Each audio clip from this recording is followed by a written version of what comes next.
खूप लोक सांगतात की डॉक्टर माझं ग्लुकोमीटर नेहमीच साखर जास्त दाखवतं, परंतु लॅबमध्ये गेलं तर ती नॉर्मल येते.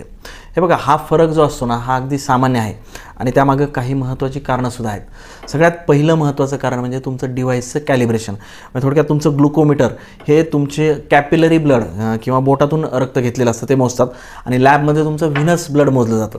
आता ह्या दोन्ही नमुन्यांमध्ये 10 ते 15% फरक हा असतोच. दुसरी महत्त्वाची गोष्ट म्हणजे तुमच्या स्ट्रीपची क्वालिटी आणि त्याच्यावर असलेली एक्सपायरी डेट. जुनी किंवा ओलसर झालेली जर स्ट्रीप वापरली तर हे नेहमी रीडिंग चुकवतात. तिसरी महत्त्वाची गोष्ट म्हणजे आपले हात धुण्याची सवय. कधी कधी बोटाला अन्न लागलेलं असतं, घाम असतो, लोशन असतं, हे नेहमी साखरेचं रीडिंग जास्त आणि चुकीचं देतात.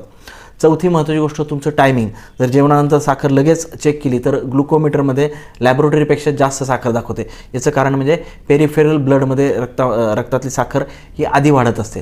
आता याच्यावर उपाय काय आहे तर नेहमी साबणाने हात स्वच्छ धुवा.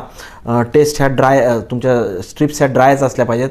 स्ट्रिप्स नेहमी सीलबंद आणि त्याची एक्सपायरी डेट पण चेक करून घ्या. महिन्यातून एकदा ग्लुकोमीटर आणि लॅबोरेटरी रिडिंगची तुलना करा आणि 15% हा फरक तुम्ही नॉर्मल समजला पाहिजे. आणि थोडक्यात सांगायचं तर ग्लुकोमीटर हे रोजच्या मॉनिटरिंगसाठी अगदी योग्य आहे, परंतु लॅबोरेटरी टेस्टिंग ह्या कन्फर्मेटरी तुम्ही मानल्या पाहिजेत. आणि थोडक्यात तर दोन्हीचंही स्थान वेगवेगळं आहे, पण महत्त्व मात्र दोन्हीचंही नक्कीच आहे. धन्यवाद.